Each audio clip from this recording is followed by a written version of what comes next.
আমাদের এই নতুন বাংলাদেশের নতুন স্বাধীনতার যুদ্ধের স্বাধীনতা যোদ্ধা যারা ভাই বোন, যারা তাদের হাত পা চোখ এবং জীবন বাজি রেখে লড়াই করে সুন্দর বাংলাদেশ বিনির্মাণ করেছেন, আমাদের সেই সমস্ত বীর যোদ্ধাদের, স্বাধীনতা যোদ্ধাদের আজকের এই স্মৃতিকথা অনুষ্ঠানের সম্মানিত সভাপতি, কেন্দ্রীয় নির্বাহী পরিষদের অন্যতম সদস্য, ঢাকা মহানগরী দক্ষিণ সংগঠনের সংগ্রামী আমির জননেতা জনাব নুরুল ইসলাম বুলবুল, আজকের প্রোগ্রামের সবচেয়ে বড় আকর্ষণ যাদের কিনে আয়োজন, আমাদের সেই সমস্ত সম্মানিত প্রাণপ্রিয় নতুন স্বাধীন বাংলাদেশের স্বাধীনতা যোদ্ধা, বীর যোদ্ধা ভাই এবং বোনেরা, সুধীমণ্ডলী, আপনারা এনে দিয়েছেন, আপনারা চোখ হারিয়েছেন, আপনাদের চোখের আলো দিয়ে আমাদের যে অন্ধকার বাংলাদেশকে আলোকিত করেছেন।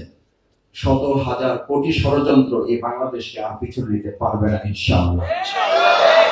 আপনাদের হাতে যে লাঠি আছে, যে স্ক্রেচে ভর করে আপনারা এসেছেন, আপনারা জানেন না এই প্রত্যেকটা একটা স্ক্রেচ গোটা পৃথিবীর সমস্ত কামান এবং গোলা বারুদকে ধ্বংস করার জন্য এগুলো এক একটা যথেষ্ট হয়েছে।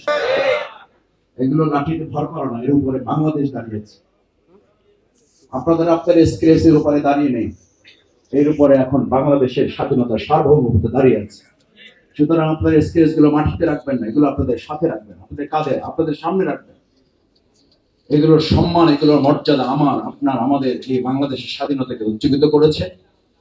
এগুলো আমরা ক্যামেরায় তুলে ধরবো। এই জন্য যারা আমাদের সচিবালয়ে আগুন দেয়, বাংলাদেশকে এখন ষড়যন্ত্র করে, তাদের এক একটা বন্দুকের টাকের মতো এগুলো তাদের বুক বিদ্ধ করবে এবং তাদের সমস্ত ষড়যন্ত্র।